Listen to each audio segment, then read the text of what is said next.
It was round 4, and I knew I was going to win this round on the most punches. I was losing my focus from my right eye, but I didn't give much attention to that. I was pretty sure I'd be able to take him out in the very next round. I had to.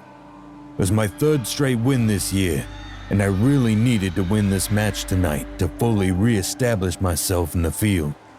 After consecutive matches and too many hits in too short of a span of time, my health and stamina in the ring was not the best to a point, and people had started noticing that too. So I had to win the match to make everyone shut up about my decline. And yes, I was getting beat pretty badly, but I was also giving back as good as I was getting from my opponent. So the odds were in no one's favor and against no one neither. Or at least they weren't until my eyes started giving me a problem. Now it was getting harder for me, but I was still determined to win. "You've been taking too many hits, Ray," yelled my coach as I was taking a break in the corner. "I need you to protect that eye and keep your damn hands up." He kept on as I got ready to enter the fray once again. I was going to try my damn best to do just that anyway. I couldn't afford any more hits to the eyes. I walked out of my corner, ready to beat the hell out of my opponent and win the match. Not even a minute into the fight, I took a mean left hook, knocking me out cold. I could hear my coach yelling in my corner as the referee pulled out my mouthpiece and turned me over. "It's over, buddy. You put up a good fight tonight," he yelled, trying to lift my spirits or something, but I could see right through the enthusiasm he was projecting. Even if I did fight well, I lost anyway, and I was going to be out of commission for the foreseeable future.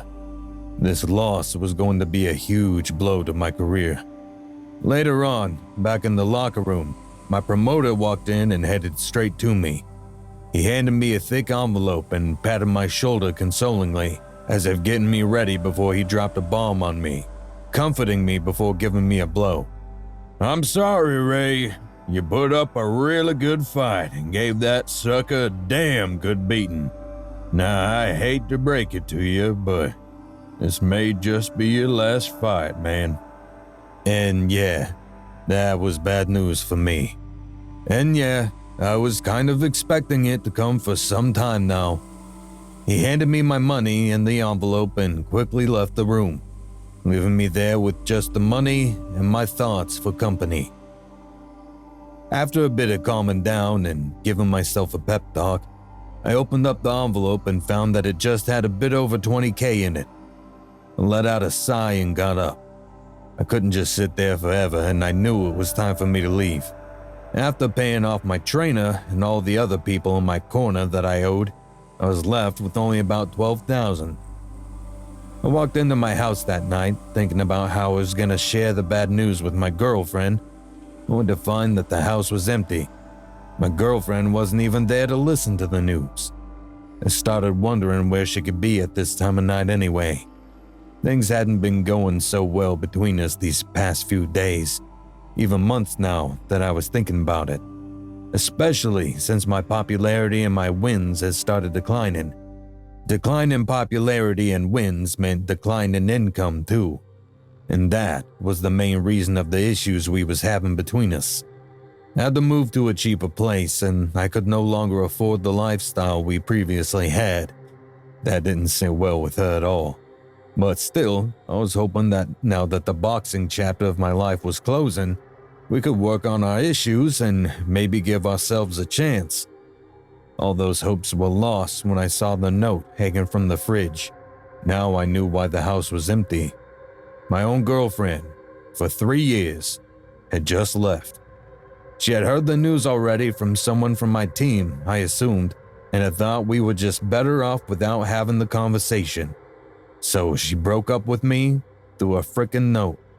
Well, good riddance then, I thought. Better now than later, eh? But now I was left wondering to myself, how did I come to this point in life? How had I lost it all? Just how had I managed to blow through $800K in merely 2 years? Nothing concrete came to mind, except images of excessive partying with my girlfriend and our friends popping up. None of them had stayed when I was in shambles now. After talking with the doctors after my last fight, I was told that I was in a precarious health situation, and it was all thanks to the years of hits that I had been taking.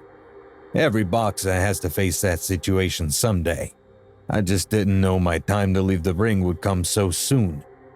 The doctor had advised me not to even get in the ring again if I wanted to live, or at least live with all my organs and senses intact.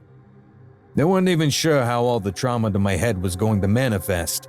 I was looking at something relatively harmless as body tremors to something completely life-changing like the loss of sight or even paralysis.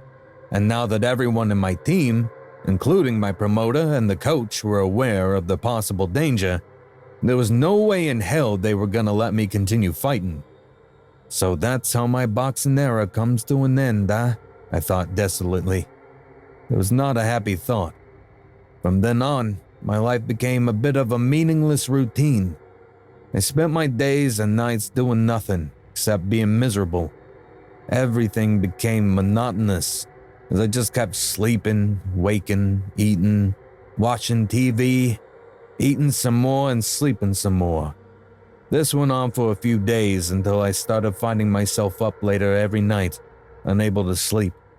I kept dreaming about shadows and darkness, making me abruptly wake up in the night. It was a week later when once again I was woken up by another nightmare. I was dreaming about something dark chasing me. I knew from experience that no matter how hard I tried, I would not be able to get back to sleep, so I decided to stay awake and just start my day. I walked into the bathroom to wash my face. As I was closing the tap, I looked up into the mirror to see a sight I had never expected to see.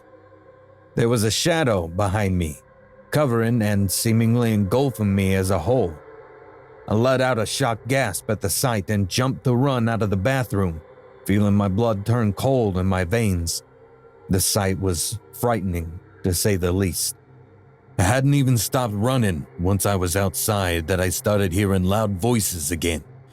The only difference this time was I was awake instead of dead asleep. You're such a scared fool. The voice started, cackling as if it found amusement in my misery. "Who are you?" I shouted back, scared beyond words. "Where the hell are you? I want you out of my house." I kept shouting, looking wildly around me, not knowing where the voice was coming from, unable to see the shadows anymore. I'm not in your house, fool. The voice continued, chuckling, still sounding thoroughly amused at my plight. I'm all in your head, Ray. "What the hell are you talking about?" I shouted, creeped out at the information. Look, Ray, take me as a gift of sorts. The voice was softer this time, less cackling, less amused. It was almost enticing, and its words, they surely were enticing. Let me help you get back in shape to fight once again, so that both of us can get out of this dump that you so generously call a home. The distaste of our surroundings very clear in the voice. Still very much confused about what was happening with me, I did catch on the words being said though. Get me back in shape? So I could fight again? Was that even possible? At that point, I did not even care about what was going on and just how was it possible. I just wanted to get back in the ring once again. I wanted to make my name once again. I wanted the life that I felt was taken away from me back. But it still did not change the fact that the medical team had made it clear that getting back in the boxing ring might just be a death sentence for me. So I tentatively doubted the voice, whoever it was and wherever it was. But my doctor said I could never fight again if I valued my life at all. I've taken too many hits to the head. I rushed out the words, afraid for an answer. My worries were gone in the very next moment. You let me fix up that body of yours, and you'll be good as new in no time. I'll get you right back on top again, Ray. The voice came reverberating with a quiet laughter and something hidden underneath the tone. The words seemed to be a promise to me, so I said yes to the offer. The next day dawned like it always did for me, but this time, a new me had woken up. I got myself cleaned up, determined to win my career back. I walked into the gym to speak with my boxing coach, Robert. Instead of beating around the bush as soon as I came across him, I went straight to the point. "I want to get in the ring again, coach," I said, confident in my words and decision. The coach stopped what he was doing, helping another trainee in his warm-up, and fully turned towards me. I'm sorry, kid, but you're done as a boxer. I can't let you fight again knowing your condition. He started kindly but firmly before proceeding to give me another proposition, trying to keep the moment light and positive. But I do need some help here around the gym. Or maybe you can help train up a few of the new fighters coming through. I knew he was coming from a good place, but the thought of training somebody else to take my place in the future really pissed me off, making me blow up at my coach. "I want to get back in the ring and fight for the next upcoming title, not train some bloody kids," I shouted at him. To his credit, he didn't take it personally, and instead tried to placate me. I'm sorry, kid, but unless you can get an approved letter from the doc that you're fit to enter the ring again, you're done, he told me firmly. I got even more furious at that. I grabbed the nearest boxing gloves off the wall and ran to the ring, asking everyone for a challenge. No one came forward, and everyone just stared at me as if I had lost my marbles. Okay. It's your life, Ray. So don't say nothing if you kill yourself in that ring, bellowed the coach, also getting angry at my behavior. The coach looked up at his up-and-coming fighter and motioned for him to get in the ring. I put on my headgear and I got ready to fight. Oh, this is going to be too easy, the voice in my head said, clearly happy with the turn of events. Let me handle him, the voice said, and I did. As soon as the fighter got in 2 or 3 hits, I was quick to demolish him with 4 powerful body blows within 8 seconds. The coach had a shocked look on his face as he watched his prize fighter stretched out on the floor. Hold on now. That was just luck. Do it again, Ray. Coach called out for another fighter to enter the ring, and I took him out with a deadly left hook in under 15 seconds. How'd you learn to move so smoothly? Damn it, you're no southpaw, the coach screamed, equally parts shocked and amazed. And I knew I had him convinced. Now, I just had to take care of the health clearance. The next day, I went in for my checkup, and over the next hour or so, the doctors kept running tests on me, staring unbelievably at the results. They was in shock after seeing my x-rays. "This is amazing," said my doc. "All the signs of trauma are gone. All gone. I can't even believe it." He kept on murmuring about strange things and miracles, but I had heard all I wanted to. I was clear of my health hazard. I was going to be free to box once again. A few days later, I was cleared, and I was back in the gym, training for my next fight. Over the next year or so, I was constantly fighting my way back up the ranks to the middleweight division. I was unstoppable, undefeatable. Everything that I had lost started coming back to me, and much more than before. All thanks to that voice in my head. Now, I was going to take on the reigning champ himself. I was offered $2 million for this fight, and I readily accepted. And since then, I'd been going on live interviews on those big daytime shows promoting the fight, until finally, it was the day of the big fight, and I was feeling a little anxious sitting in the locker room. I told you I had your back, man. Trust me, the voice said, assuring me of victory. The coach walked into the locker room with a big smile on his face as he hugged me. You did it, kid. You did it, he said, patting me on my back. Now let's go beat the brakes off this fool and get this title, Ray. As I got up to leave the room, I looked down at my fists and started to feel a little shaky in my body. What's going on? I wondered. Why am I suddenly feeling like this? You're just under a lot of stress, Ray. But don't worry, I've got you, friend, the voice said, but somehow I didn't feel as reassured as I usually did. I entered the ring and let the control go, waiting for the voice in my head to take over, except it never came. Suddenly, my mind was empty, with no one to steer my body. I felt like a puppet with broken strings, with no control over my body whatsoever.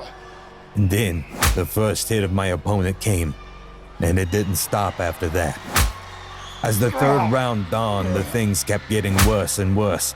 I seemed to be losing full control of my body little by little. What had started with mere shaking of my hands had slowly spread to my arms and was taking over all of my limbs. None of my body parts were following any of my command. I couldn't move my body as I wanted to. My hands just weren't listening, and neither were my feet. I couldn't punch where I wanted to, and how I wanted to punch. And even worse, I couldn't even bring myself to duck my opponent's hits. It reached a point where I started losing any sense of myself. I kept screaming for the voices to appear in my head, not knowing why they weren't, not knowing what had gone wrong. Too many hits to my face might have also played a huge part in my disassociation. After the round ended, my coach almost had to drag me to my corner because I didn't even know how to do that. In all my haze and desperation, I didn't even notice that I'd gotten a nasty hit to my eye. I finally noticed it when I felt the coach start to treat my now very swollen left eye. What the hell are you doing, Ray? The coach was screaming at me, rightfully so. But I couldn't even focus on the words. I could see him talking, I could hear him talking, but I just wasn't present. Why didn't you put this bump down in the first round? You're getting killed out there, Ray! I was half sitting on the chair, half leaning out of it, not knowing where I was, and I couldn't see anything out of my left eye. The only thing I could focus on was the absence of the voice in my head, even when I was desperately calling for him to appear once again. Where the hell are you? I kept screaming, not even noticing that I just wasn't talking in my mind anymore. I was shouting outright. Why are you not helping me win this fight? The voice in my head never answered me, not even when my opponent started racking me with painful blows. Not even when my body was screaming in pain, begging to get away. Not even when I was completely losing the worst loss of my whole career. Not even when I couldn't take it anymore and lost consciousness. Next time I was aware of myself and my surroundings, I found myself coming out of consciousness and seeing my coach standing over me as the medic rushed over to help. What happened to you, Ray? Who've you been talking to? Coach asked, crouching beside me. I had no answer to give. My vision started to get blurry, and I couldn't feel my body no more.